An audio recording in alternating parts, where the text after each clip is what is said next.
សួរអ្នកគ្រូនិងសួស្តីអ្នកនរគ្នាថ្ងៃនេះក្រមពួកខ្ញុំនឹងធ្វើបទបង្ហាញអំពីនិស្សិត app យើងនឹងឲ្យច្បាស់ថាសិស្សប្អូនគឺត្រូវការណែនាំការតម្រង់ហើយក៏មានសិស្សប្អូនជាច្រើនដែរដែលចង់ចែករំលែកនូវបទពិសោធន៍ពួកគេទៅដល់សិស្សប្អូនប៉ុន្តែអ្វីពួកគេត្រូវការនោះគឺមធ្យោបាយនៅក្នុងការទំនាក់ទំនងសប្តាហ៍នេះបញ្ហាដែលចង់ចម្បងសម្រាប់ពួកយើងនោះគឺយើងសង្កេតឃើញថាកង្វះមធ្យោបាយនៅក្នុងការទំនាក់ទំនងរវាងសិស្សបងសិស្សប្អូនដែលនាំឲ្យរាំងស្ទះដល់ការសហការគ្នាជាពិសេសនៅក្នុងសាលារៀនហើយកត្តាដែលជាឧបសគ្គគឺមានដូចជាការខ្លាចអ្នកដទៃវិនិច្ឆ័យការខ្វះឱកាសក្នុងការទំនាក់ទំនងការគ្មានចំណងចូលចិត្តដូចគ្នាការវិបាកនៅក្នុងការចាប់ផ្ដើមសន្ទនាការខ្វះភាពជឿជាក់និងអៀនខ្មាសដែលបញ្ហាទាំងនេះកើតឡើងទៅលើសិស្សប្អូនដែលទើបនឹងចូលរៀនដំបូងនេះគឺជារូបភាពដែលយើងធ្វើការសម្ភាសន៍ហើយនេះគឺជា data ដែលយើងបានមកពីការសម្ភាសន៍យើងសង្កេតឃើញថា 60% នៃសិស្សគឺមានភាពលំបាកក្នុងការចម្រើនសន្ទនាចំណែក 30% គឺខ្វះឱកាសនៅក្នុងការទំនាក់ទំនងចំណែក 50% ទៀតគឺជួបប្រទះបញ្ហាដូចជាខ្លាចគេវិនិច្ឆ័យគ្មានចំណងចំណុចចិត្តរួមនិងខ្វះភាពជឿទុកចិត្តជាដើមអញ្ចឹងដើម្បីដោះស្រាយបញ្ហាទាំងនេះយើងក៏ធ្វើការបង្កើតទៅជា app មួយដែលហៅថា Reset ដែលជា platform មួយសម្រាប់សិស្សមហាវិទ្យាល័យនៅក្នុងការទំនាក់ទំនងជាមួយគ្នាដែលវាមាន inspiration ចេញអំពី Reddit ជាមួយនឹង Stack Overflow ដែលវាបោតបទពិសោធន៍នៅក្នុងការទំនាក់ទំនងការសួរការឆ្លើយការចែករំលែកគំនិតការសហការគ្នានិងមានមុខងារជាច្រើនផ្សេងទៀតដែលយើងបង្ហាញហើយអ្វីដែលយើងបានដោះស្រាយដូចជាការបែងចែកទិន្នន័យទៅជាពីរបែបគឺជាប្រភេទ public data និង private data ដើម្បីងាយស្រួលក្នុងការរក្សាទុកដែល public data គឺជាព័ត៌មាន data ដែលយើង collect ចេញអំពី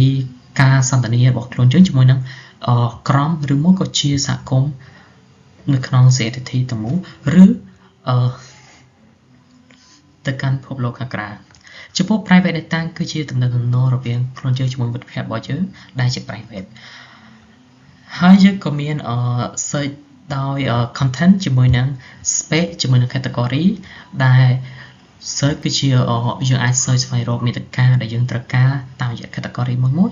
ជាមួយនឹងយើងមាន space នៅ category ហ្នឹងដើម្បីធ្វើឲ្យយើងនេះស្វែងរកនៅអ្វីយើងចូលចិត្តនិងទំនាក់ទំនងជាមួយនឹងអ្វីយើងចង់បានអញ្ចឹងតើអ្វីដែលធ្វើឲ្យ app របស់យើងនឹងពិសេសគឺចម្លើយនោះគឺ app របស់ពួកយើងគឺបានធ្វើនៅ provide ដូចជាយើងផ្ដោតសំខាន់ទៅលើតម្រូវការរបស់សិស្សនិស្សិតដែលផ្ទាល់ការគ្រប់គ្រងទិន្នន័យរបស់យើងមានសណ្ដាប់ធ្នាប់ជាមួយនឹងសុវត្ថិភាពខ្ពស់ការស្វែងឆ្លើយសំណួររបស់យើងគឺមានប្រសិទ្ធភាពក្នុង post មួយការស្វែងរកមាតិកាតាមរយៈប្រភេទមាតិកានិងការស្វែងរកប្រធានបទដែលយើងពេញចិត្តការប្រើប្រាស់សិស្សនិស្សិតapp ហ្នឹងគឺធ្វើឲ្យយើងទទួលបានបទពិសោធន៍ល្អក្នុងការសិក្សាការសហការគ្នានិងធ្វើឲ្យទំនាក់ទំនងកាន់តែប្រសើរអញ្ចឹងនេះគឺជា prototype របស់យើងដែលយើងមានដូចជា3ផ្នែកមាន home មាន chat ជាមួយនឹងមាន space ដែល home របស់យើងគឺជាកន្លែងស្វែងរកមាតិកា